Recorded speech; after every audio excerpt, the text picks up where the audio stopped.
Hello, and welcome back to Higurashi When They Cry, Tatarigoroshi. Last time, people were very sensitive about where Satoshi was. Very, very sensitive. Brenna in particular. But of course, she likes to go off anyway. You know how she is. So, going to continue. Continue. What's up, Brad? Morning, Keiichi. My, what time did you go to sleep? I did not sleep well last night. My mother could tell from a single glance. Oh. I had the worst dreams. Oh. Nightmares. Very ominous dreams, one after another, again and again. Satoshi's just very good at playing hide and seek. Yeah. Woke up after each one, but could never even remember a fraction of what they had been about. But it was like those dreams were predicting something unpleasant. What's up, Bam? Work me slow, let me vibe. Good, good. Vibing is also always good at work.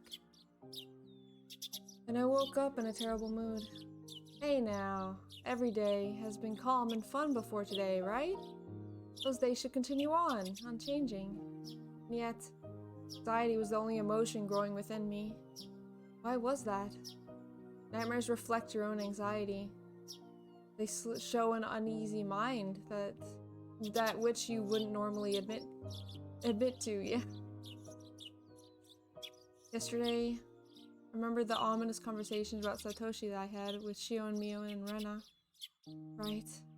My mind felt like it was a black fog because we had talked about that.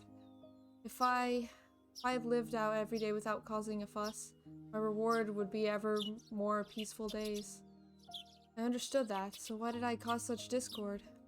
He always blames himself. But now that I thought about it calmly, a simple verbal slip on my part couldn't possibly change the world. Yeah. As long as I'm sorry for doing it and never talk about it again, there's nothing that anyone can blame me for, right? Sure. Besides, how would my fate possibly change just because I talked about that? Nothing was going to change. Yeah. Nothing would change. Nothing would change, nothing would change. Okay, Ichi. That's a creepy smile. You're still half asleep, then go wash your face. Finally cheered up enough to smile, and Mom slapped me right back down. Now I was irritated again. There wasn't much time left before I had to meet up with Rena. Frantically started to get ready to go to school. Have a good day. Watch out for cars. Barely any cars to watch out for. In Hinamizawa, anyway. I dashed out the front door. The morning air was far more refreshing than the water on my face. That's right, Keiichi Maebara. You're sorry enough about it and reflect upon your mistakes. That's enough. Now pull your stuff together and get to school. And return to fun, enjoyable days. Ah, if only we could wish that we could actually do that. Where everyone laughs, plays, and just has a good time. I'll be nice to Satoko as an apology too. Yeah. Wasn't I supposed to be her Nini until Satoshi got back? Good morning, Keiichi-kun. Rena too looked nothing like she had yesterday when she said all that weird stuff. If I could only forget that I could still act like nothing had happened. So I called out to her with all the energy I could muster. Hey! Morning, Rena! Early as usual today? Please don't bring up what happened yesterday. Morning! Good morning! There was little time before the same old morning homeroom began. Satoko and Rika-chan were unusually absent.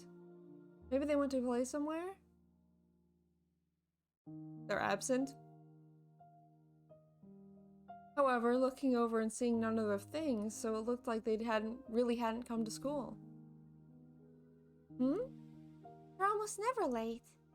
Rena seemed to be enjoying herself, thinking about what their excuse for being late would be. Mion said something nonsensical as well, imagining how funny the reason they were late must have been. I had only come to school to see their energetic faces, since I figured it would get rid of these feelings I have.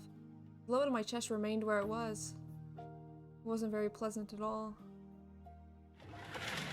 Good morning, everyone. President, if you would. Everybody stand up!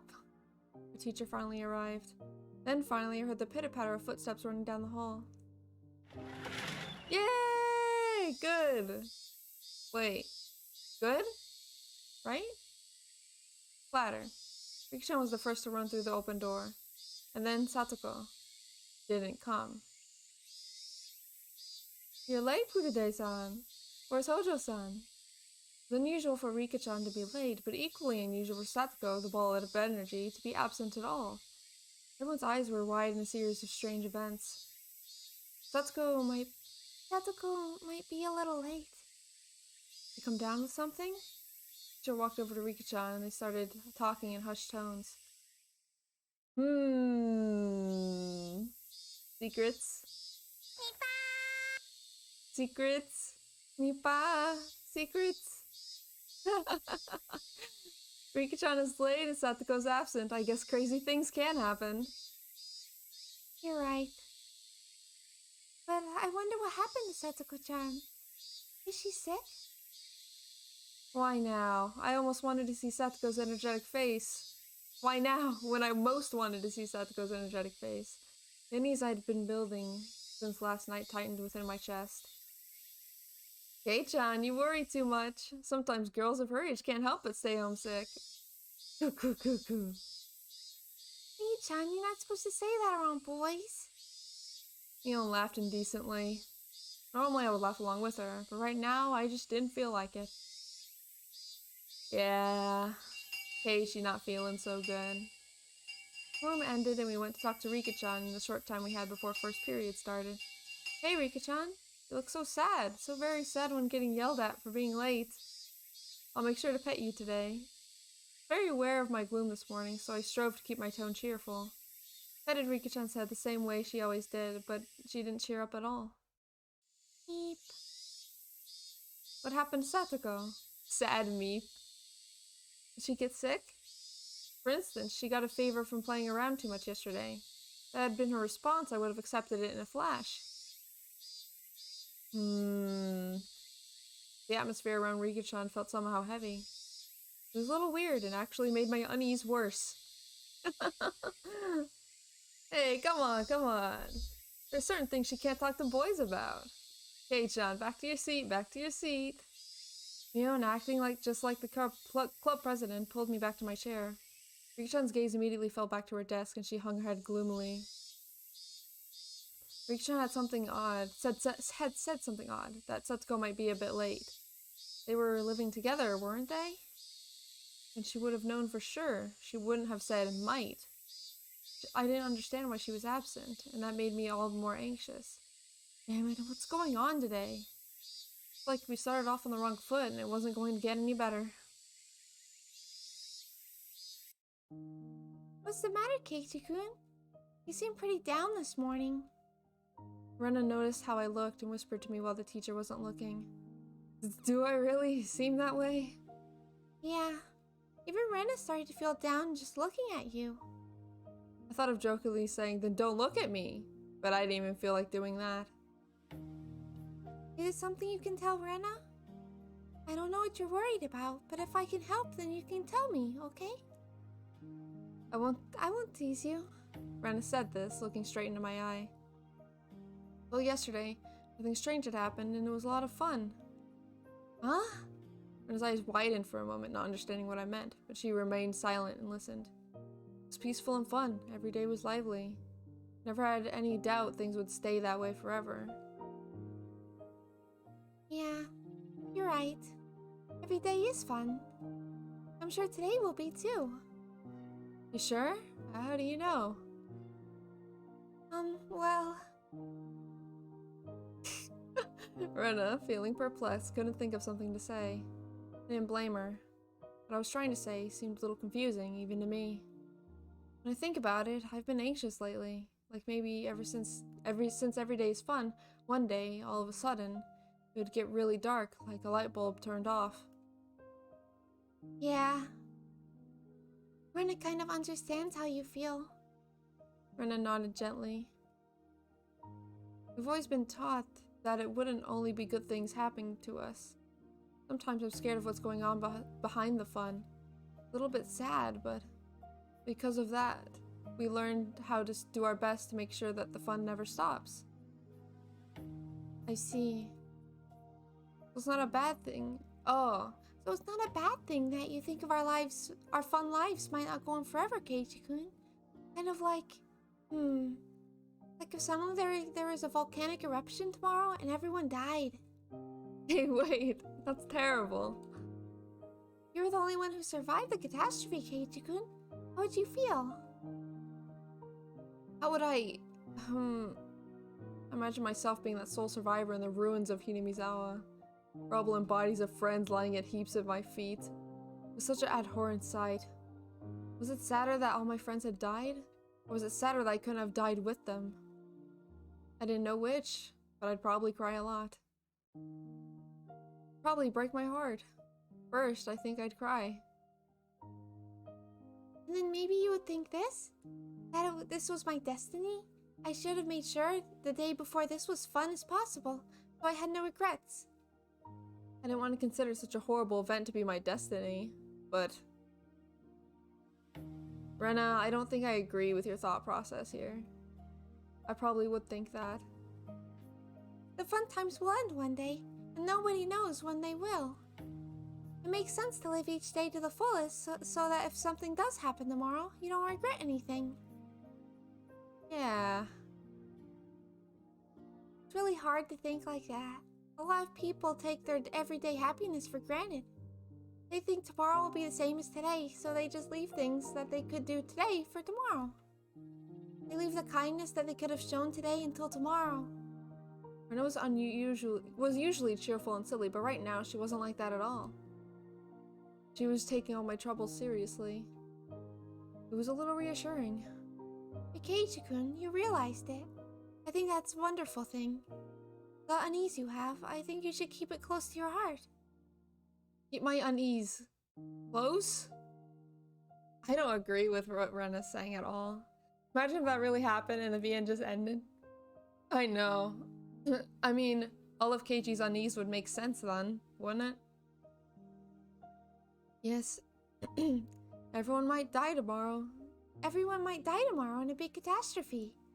So you should really be nice to everyone today. So when the end really does come, you don't regret it. You do that, Rena? Jesus Christ. Live like you have no regrets if everyone died tomorrow? Yep. It was such a hyperbolic conversation. But Rena just gave a nonchalant nod of her head. Rena knows what it's like for the fun times to end overnight. She knows there's no proof tomorrow will be fun, even if today is. I'm living life to the fullest. YOLO, am I right, Rena? It seemed like Rena perfectly understood all the anxiety I couldn't put into words. On top of that, like a reliable teacher, she showed me what to do. Oh. Hey, Keiichi Maebara, there's no need to cry now. Oh, Keiichi. Last night, I feel like I had a dream about Satoko. I don't remember what kind of dream it was, but ever since this morning, I felt anxious. Because you thought seeing Satoko-chan's energetic face would cheer you up? She was right on the money. If everyone had been here with smiles on their faces this morning, and the murk in my heart would have definitely been blown to smithereens. Then, if Satoko-chan arrives, you'll have to be nice to her. Actually, it's totally fine if you play your usual pranks on each other. As long as you're having fun. Yeah, you're right. So that even if these fun days come to an end, I'd have no regrets. I couldn't tell if what Ren told me had been comforting or just made me more anxious. But it was enough to make me think that if I saw Satoko again, I'd be honest with her. Where is she? She's still not here? Lunchtime arrived, with everyone pushing their desks together like always. Satoko wasn't here. Despite that, we had bento boxes lined for 5 lined up on our desks. Rika-chan made a bento for Satoko too. Was Satoko supposed to be here for before lunch? Oh, Rika. Rena's just preparing Keiichi for the day she kills all of his friends. I know, right? Isn't that basically what she's preparing him for? Yeah, it sounds about right. Rika-chan was clearly acting strangely. We were talking to her, but it felt like she was too far away to hear us. I'd never seen Rika-chan so downcast. So the rest of us started feeling down too. Hey, Rena. I understood what she had said before pretty well. When we were together, we were supposed to have lots of fun, so we wouldn't have any regrets if the world ended tomorrow. And yet, well, I just resolved myself to do it. Now we can't all be together. What the hell? Because it was just so sudden, wasn't it? I mean, yesterday was so fun, so who could believe it would all end today? No volcanoes had erupted, and no earthquakes or fires had happened either. Cicadas were making the same noises they did yesterday, and the sun remained bright in the sky. It was the same normal day as always. So then, why? I pondered when his chopsticks reached the front of my face and stole the fried chicken out of my bento. No one else wants it. Rena will take it. Delicious. Rena tossed the entire piece into her mouth and began munching on it, her expression one of bliss. I'm such an old man. Rena got a leg up on me. Alright. This old man's taking this beat of steak here. Meep. All my food is gone except my rice. Rika-chan, also behind the curve, smiled again and went for someone else's bento. I sat there, dazed at how quickly everyone had changed. Rena sent a wink over to me. Come on, Keiichi-kun. Live life to the fullest. That way, if a volcano erupts tomorrow, it'll be okay. This is serious. I'll be damned if dried plums and rice are the only things I have left for lunch. I'm taking that meatball. Stuffed the meat into my mouth and constructed a clumsy smile. I played along as if trying to fool myself. But as I did, it rapidly became less and less of an act. Satoko still wasn't here. But at some point, we had regained our lively lunchtime. We had fun. We smiled. We fooled around. Thanks, everyone. It was definitely the best thing to do. This way, when Satoko suddenly drops by, we would welcome her with our best smiles. The more I smiled, the more I felt anxiety from this morning clearing away. Bye, bread. Wasn't there a proverb that went something like, "Fortune comes by a merry gate"? I've never heard of that before. I think so. If it's true, then this old man will roll around the floor laughing 24/7. Rena thinks it's true. If you laugh every day, it'll be fun every day. Rena has a way with words. Then, should we try it out? Everyone took a deep breath and brought their faces together, locking shoulders. And then... Wah-ha-ha-ha-ha-ha-ha! Everyone laughed uproariously from their stomachs, trying to laugh at all the bad stuff accumulating in them.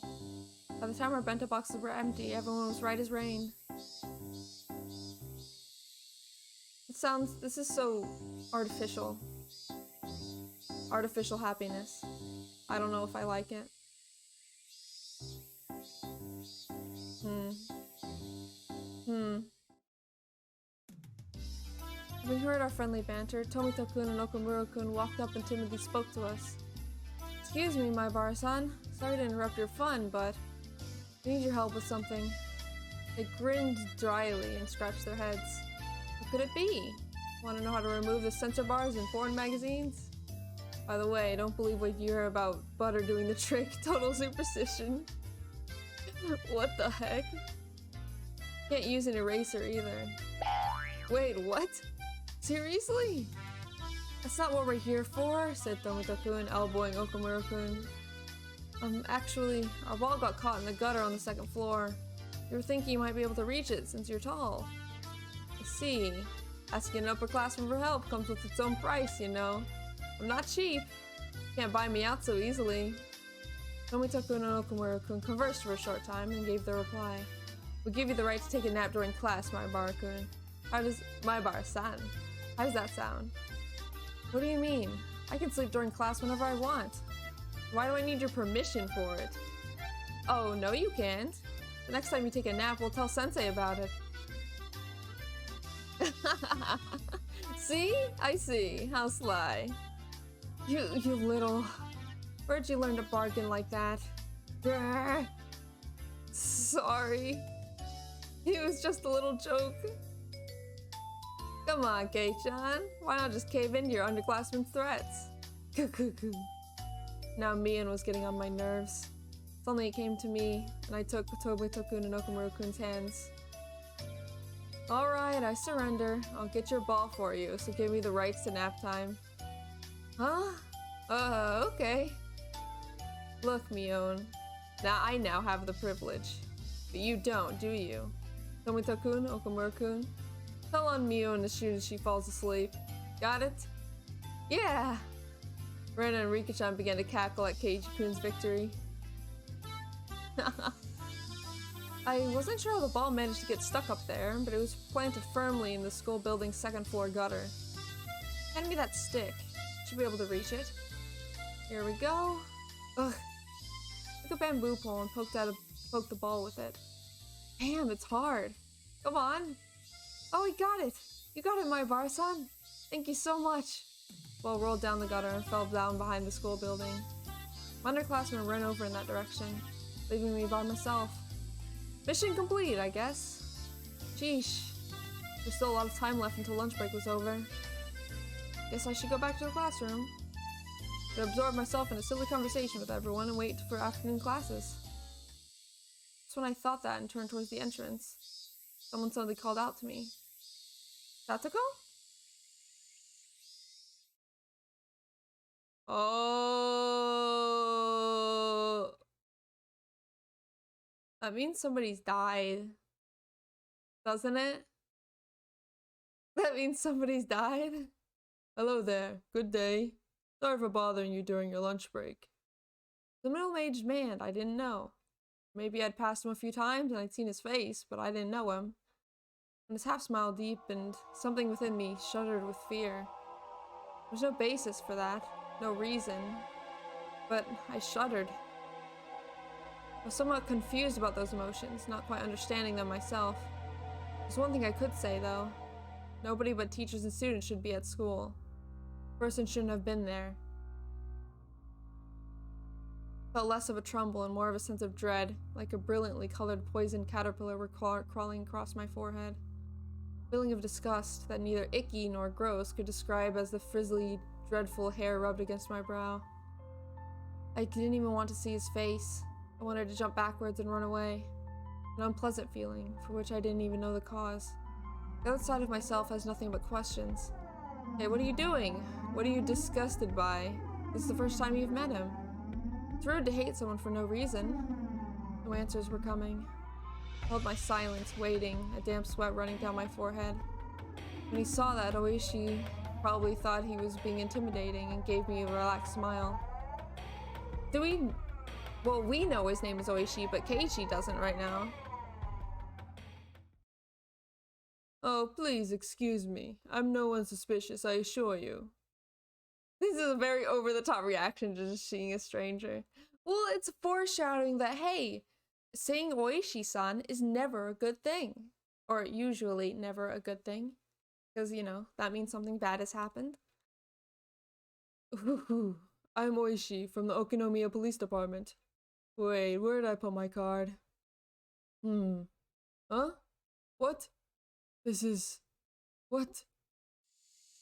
Fished through various pockets and finally found his police ID and showed it to me, grinning dryly. May have been trying to use those clumsy seeming actions to ease my anxiety, but I could definitely say it didn't work. Why was I this nervous? There was a reason, of course. If I wanted today to be the same as before, then today didn't need someone who hadn't been here back then. The fact that a man who wasn't here yesterday showed up today meant that today would be different than those before it. That would mark the end of the fun and happy days. I gulped and erased that ominous conclusion from my mind. Just 'cause someone else different shows up doesn't mean it's the end of all your fun. Although, I mean, in this case it is, but it doesn't always mean. Calm down. Calm down, Keiichi Maibara. Just an old guy who looks kind of perverted and came from the police department. Don't go deciding that the fun times are over. Just came here because of his job. Yeah, just for his job.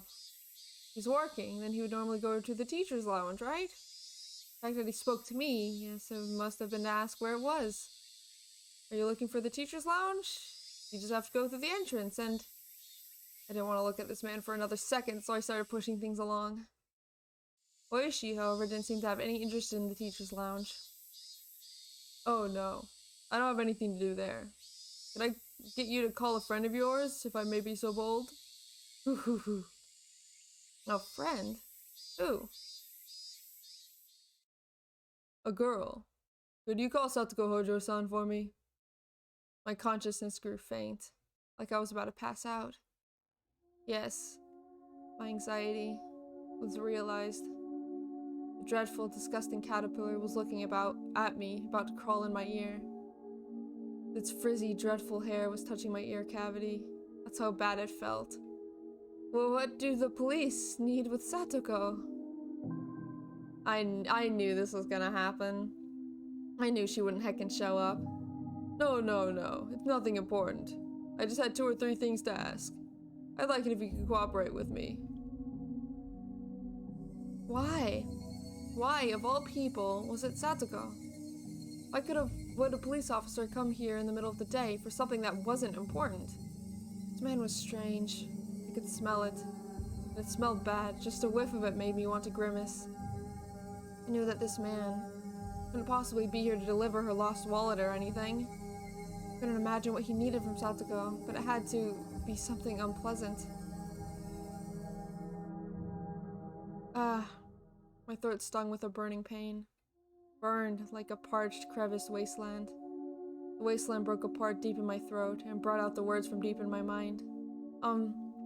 You may need something from her, but I don't think Satoko needs anything from you.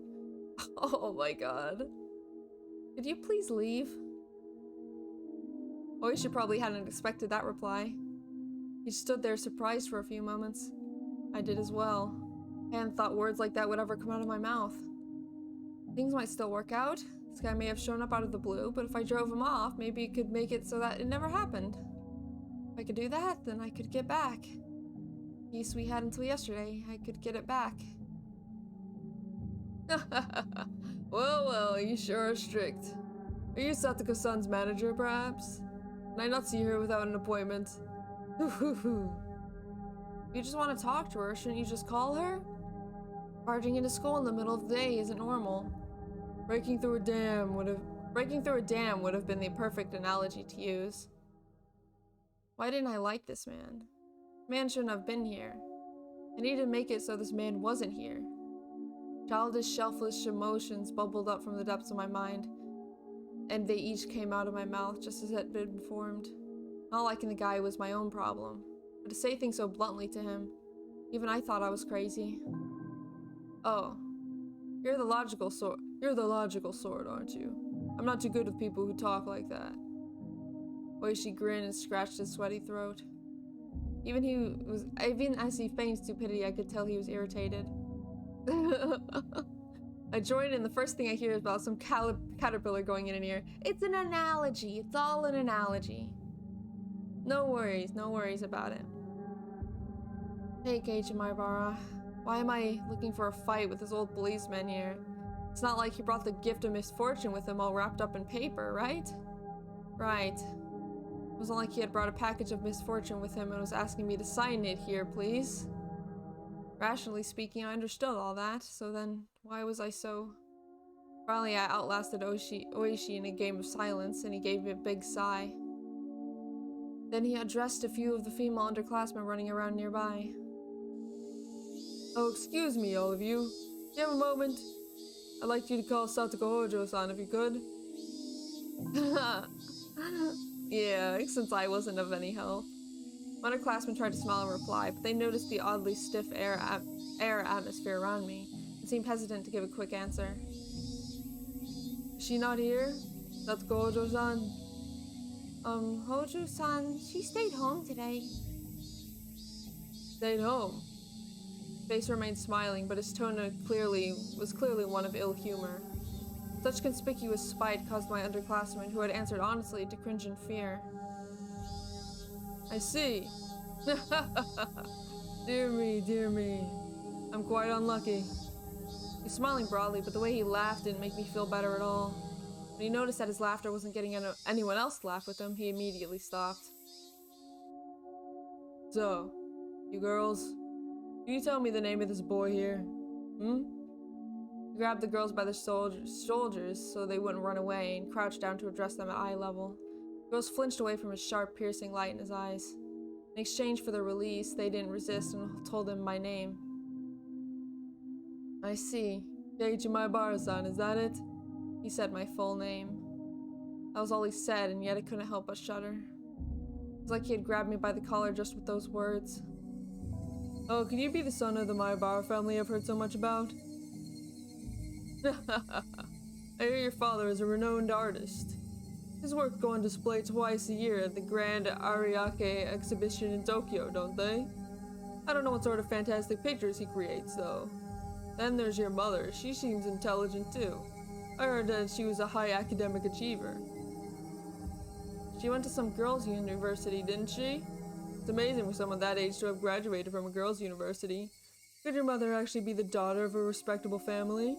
At least those are the rumors. They say she's a cold person because of it. Did you know that? Jesus Christ, why do you know so much about my heckin' family?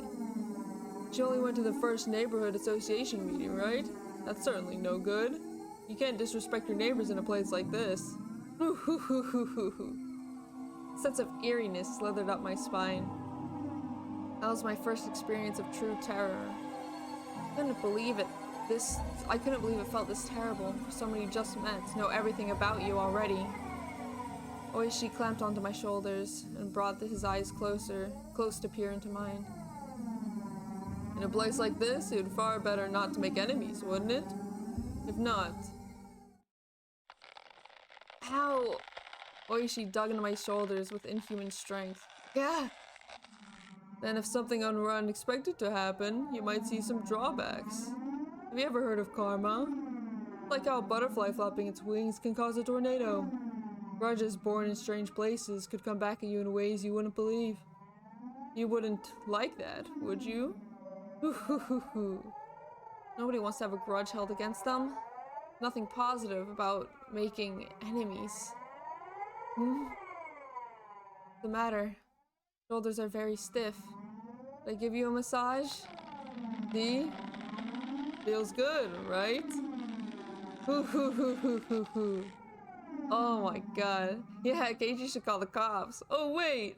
Ow, ow, ow, ow. Man, it wasn't just strong. It was like he knew exactly where to press to make me feel pain. Only 4 or 5 fingers were on my shoulders, and yet the pain made me want to bend over backwards. This is abuse. This is actual child abuse. Ugh. A few of the girls from my class were pretty shaken up, but didn't seem to want to help me. They weren't sure if they should go call the teacher. As for me, I couldn't take the time to wait until the teacher got here. It hurts. Would you mind leaving things at that? You're hurting him. Oh, Mion? Oh, okay. I know Oishi-san, someone. To my disbelief, it was Coach. Oh my, if it isn't Dr. Irie. It certainly has been a while since we were last in touch. Discomforted by Coach's sudden appearance, Oishi laughed scornfully. The vice on my shoulders, however, remained as strong as ever. Never mind the greetings. Please, just let go of my Maebara-kun. Oishi smiled daringly and glared straight at Coach. He didn't release me in the meantime, though, of course. I was just thinking of stopping by your place later, Doctor. You always seem so busy, and we can never have a good chat. Yes. If you want, I'll chat with you all you like. But please be sure to have a warrant first. After all, otherwise, I can refuse to go voluntarily into questioning. Coach didn't display a shred of weird behavior he'd shown at baseball game or barbecue. He stared steadily at Oishi, and fought so that he would release me. Chances were terribly bad, of course. Compared to the relaxed Oishi, Coach seemed like he was being defeated mentally. It made sense. Coach had somewhat narrow stature, but Oishi's body was packed with muscles. It wasn't even a contest. But Coach was fighting for me without taking a step back. Beads of sweat formed on his face, and though he paled, he was fighting for my sake. Oishi's pants and Idia's shirt are the same color. How do you know that? I mean, Idia's shirt is a little more green, I'd say. Just like a hint of green. Suddenly, Oishi laughed and let go of my shoulders. My body exhausted, I fell right into my backside. My Barkun! My Barkun, are you alright? Damn it. Ow. I rubbed my shoulders where Oishi-san had lashed onto them. The pain from falling over went away quickly, but this pain was lingering. Are you alright, my Barkun? This is terrible. Shit. Ow, ow. I was just giving him a little massage. Woohoo. My Bar-san, aren't you over-exaggerating a bit? Ways have gotta learn to man up. Woohoo. I wanted to retort, but I couldn't think of anything witty. Can you lift your shoulders? Are they in pain? If you're really hurt, then you should have a proper checkup. Let's just go to the nurse's office. Coach lent me his shoulder and walked beside me. What an exaggeration. I'd be the last person to do any sort of permanent damage. Right? I am still an active police officer, you know? Oishi is very aggressive this chapter. Come, I don't know what you needed to be here for, but if you're finished, then please leave. I'm going to complain about this directly to the chief, so please keep that in mind. Oh, that's a problem, ain't it? Oishi-san waved his hand sarcastically, pivoted around, and headed to his car parked by the school gates. Without turning back, he got in and started the engine. Damn it. Who hell was he? Damn it. The detective named Kuraudo Oishi. Kuraudo? Bruh? Proud? In English? Kuraudo? And a hooligan. Everyone in the village hates him. Marbara-san, you should be careful too. Wait, is Irie a part of the freaking cult? I didn't even consider that. If he's a part of the cult, then... Oh, I see, Irie. Kuraudo Oishi. Just like I thought, my gut instinct wasn't wrong. He would be the one. One to bring unhappiness, misfortune, everything that would ruin our peace. Shit, I won't accept it. All these fun days can't possibly end just because some guy like him showed up. I won't accept it. Coach seemed to be familiar with the school, so he brought me to the nurse's office without much trouble. The girls from my class came along as well, looking worried. Our teacher and the principal, having noticed the disturbance, came to see what was the matter. My Barakun, what's wrong?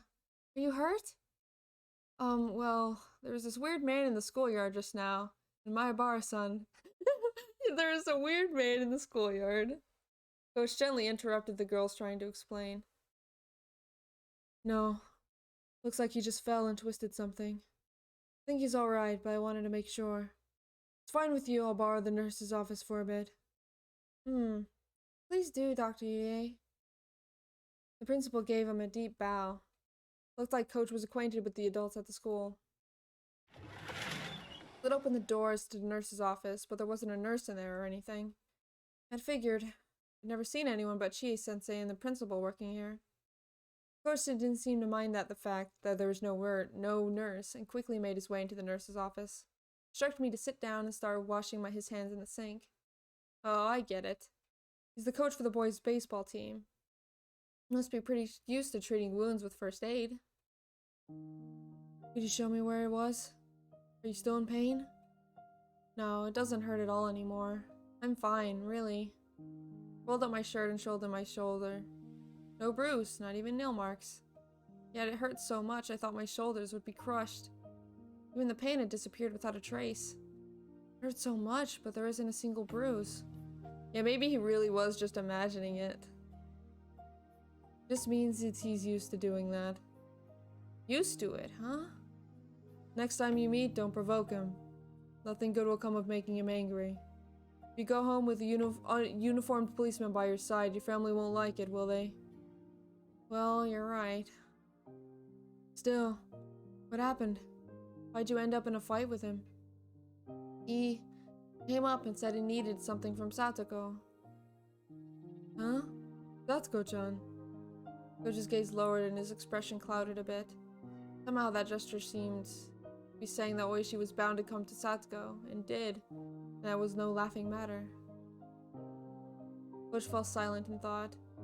Quietly, he took a compress out of the first aid kit and put it on me. Does he still plan on clinging to Satoko-chan? Persistent man, I'll give him that. Like a snake. Coach mumbled to himself. Cling? That Oishi guy go to Satoko's place a lot?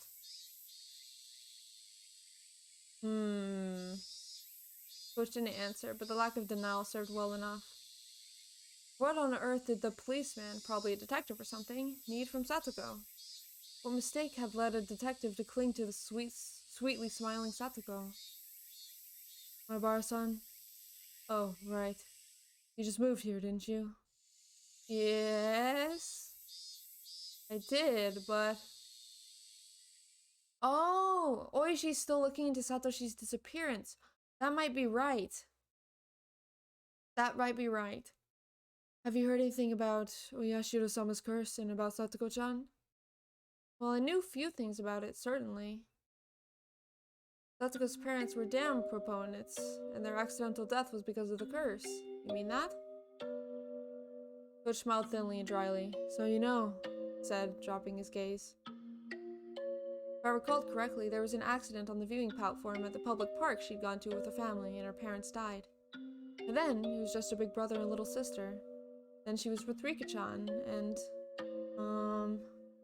when they lost their parents, Satoko and her brother, Satoshi-kun, were given to their uncle and his wife to care for them.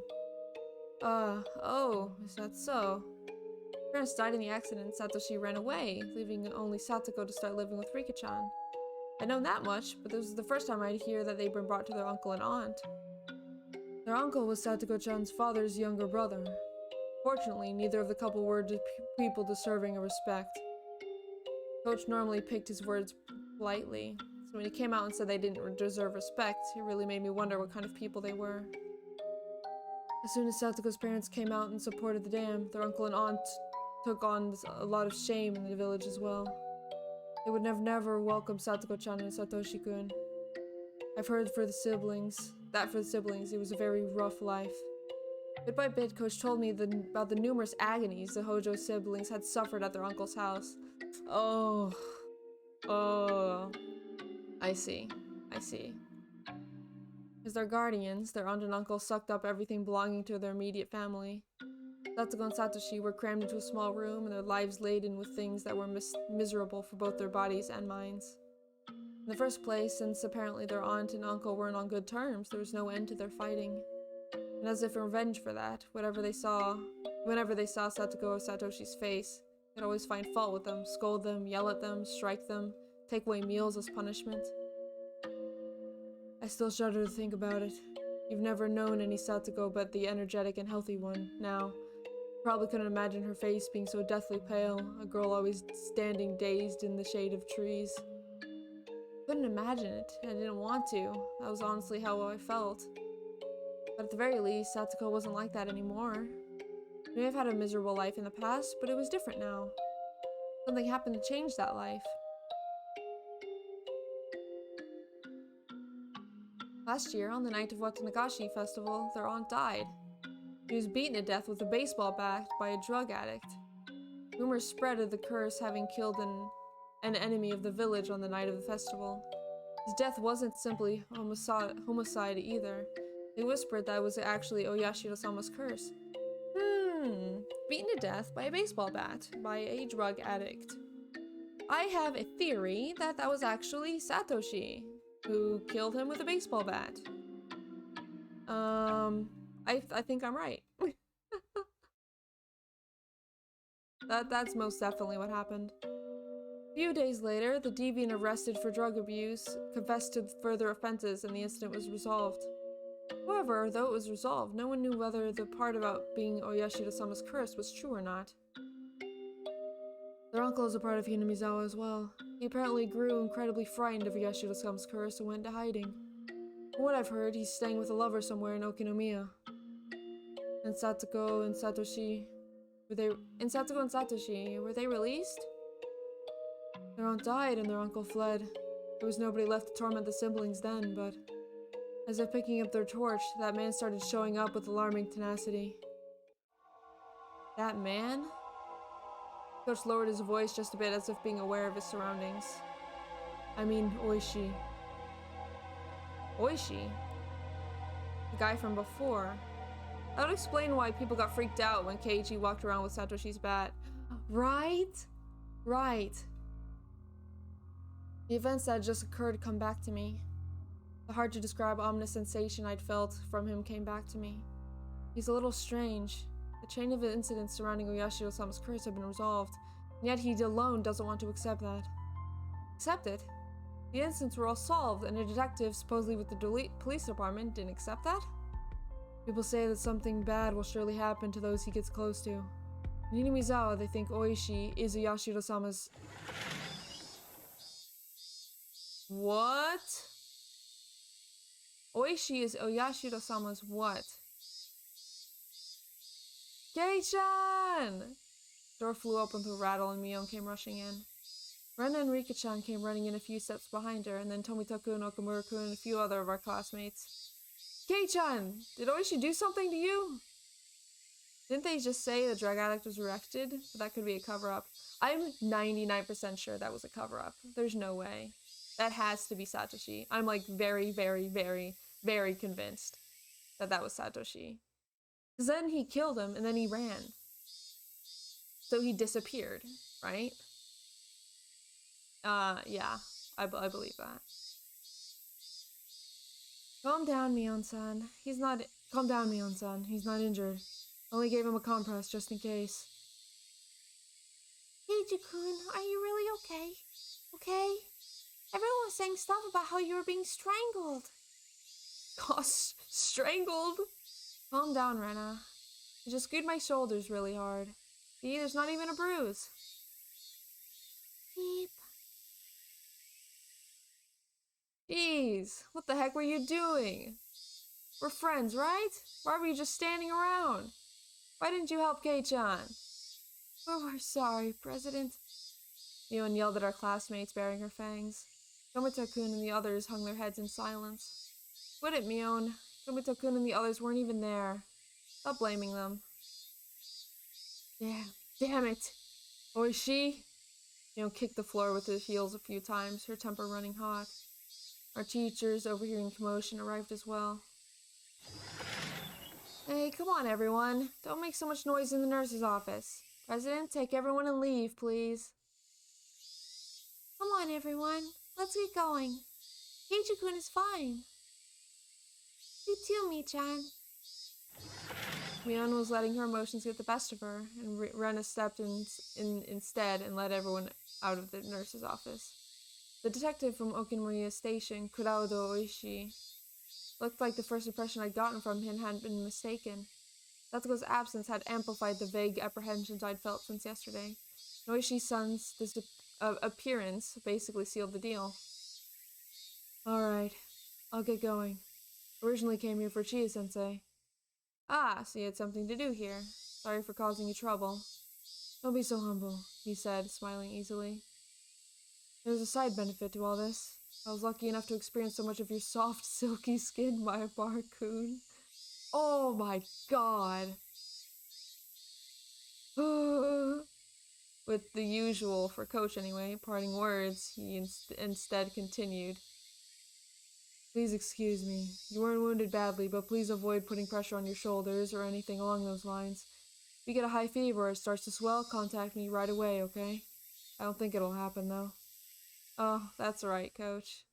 For everyone you came in, you were going to say something. About what, you think Oishi is to Yashiro-sama? They were about to leave the nurse's office. Coach placed a hand on the door and stopped.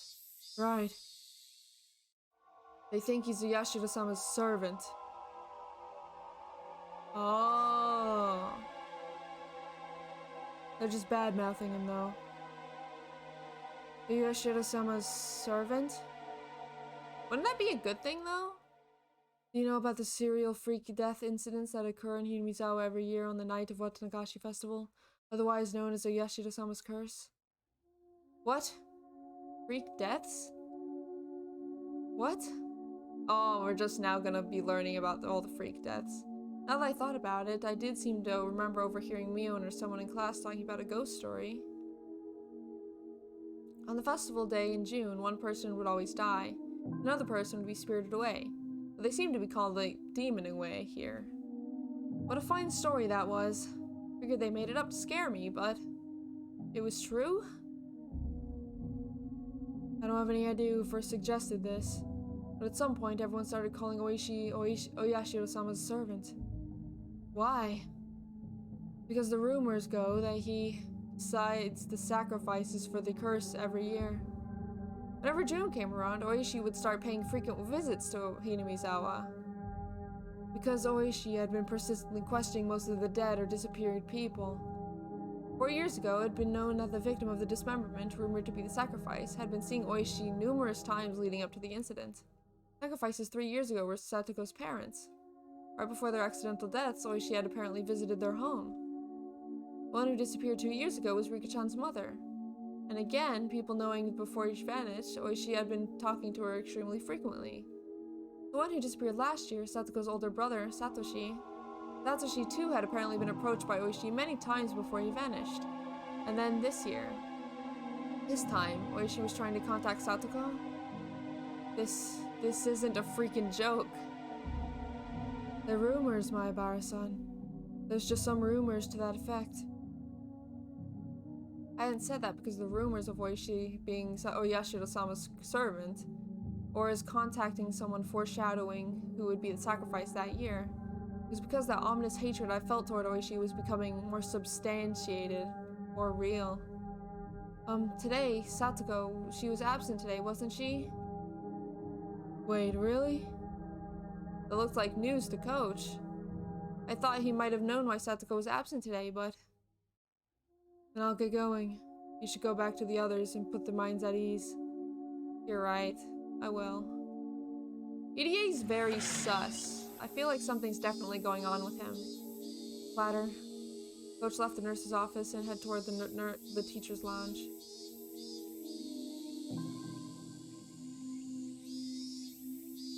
There's something definitely going on with him.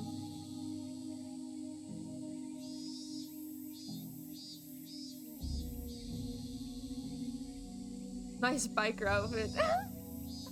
I know, right? It does look like a heckin' biker outfit, doesn't it? Man, this is a short episode. Feel all tips. East round 3. Okay, so we got these two notes. Research notes and Oishi's post memo. EDA probably has a dungeon in his basement. You know, you're probably right. Better punk. Pampy? Vampy is biker Vampy. Pampy punk Vampy. Oh my god. Research notes. Yeah. The HEWWO family. Every year, a Yashiro-sama's curse claims 2 victims. Pampy's diapers? Oh, stop! No! That can't be true. My new nickname has already been tainted. This means that with 4 years in a row, there might have been 8 now, but it's worthwhile to note half of them have been members of this family. Note the curse on the 2nd year, a certain falling incident involved the death of HEWWO, a dam proponent, and the disappearance of his wife. He was pronounced dead the following year after being considered to have vanished under the earliest circumstances. The curse on the 4th year involved the death of HEWWO's sibling's aunt, who was their foster mother, and the disappearance of the elder brother. HEWWO family is a poor one, and it's hard to say Mr. HEWWO's job went very well. Apparently, upon re-employment via family connections, there was a plan for them to return to the home of the mother's side of the family. For Mr. Hojo, the eviction due to the Hinamizawa Dam project and the payment of a large amount of compensation money was essentially a windfall. Mr. Hojo aggressively accepted the Ministry of Construction's negotiations from an early stage and selected others from Hinamizawa who were also dam proponents. It was rumored that he had been bought out by the Ministry of Construction for doing so, but the truth is unknown. However, the dam's proponents were in vastly outnumbered minority. In addition, as the Sonizaki family strengthened its own foundation and promised support against the dam, all the proponents, save for Mr. Hojo, switched over to the anti-dam side. At this point, Hinamizawa was completely united against the dam, and Mr. Hojo held up a ridicule as a stooge for the dam project's proponents. He was, essentially, used as a scapegoat for the anti-dam coalition. In the end, the dam project collapsed with the Yashido-sama's curse and dismemberment incident.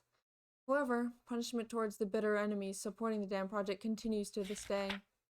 There are not many left today who supported the dam project, nor who had negative reputation at that time. If there were any candidates left for the curse, it'd be the husband of the housewife who was beaten to death last year, Teppei Hojo, and Mr. Hojo's daughter, SATOKO Hojo. Strangely, these two are the only candidates left. Let's see his curse come down on the two of them. There's more than enough value in observing them both. Yeah, so I don't think it's... I mean, of course the villagers would think Oishi is sus, but he really is just doing his job. I feel like he's the only innocent one here, honestly. He's the only innocent one here. Oishi's post memo. To Oishi-san. There's a call for you from Section 4's Chief Shigeharu. Apparently the slaughtered corpse in the Ojikawa River is related to the S group, as we thought. We're still verifying what happened behind the scenes, but apparently deceased filled up dozens of self-created fictional bank accounts to their limits with money from S group, reaching around 100 million yen. It appears that there are 3 or 4 men with former S group connections involved in this. Have already disappeared along with the millions of yen. Deceased was tortured on the point for information, and she was clearly slaughtered as an example to others. There are apparently some real wizards chasing down the people who disappeared. They're also spreading letters to related Yakuza groups not to harbor them. There's still no evidence that Teppei Hojo is one of those people. What Chief Shigeharu has seen, nothing has been announced. For such dependent, the man wasn't trusted at all. Teppei Hojo left his apartment in Okonomiya and has returned to his former residence in Hinamizawa. So he's back. And right when he comes back, Satoko goes missing. So, you know, Teppei is the uncle, yes. So Teppei is back, and we'll probably see more of him next time. Yeah. Very, very sus.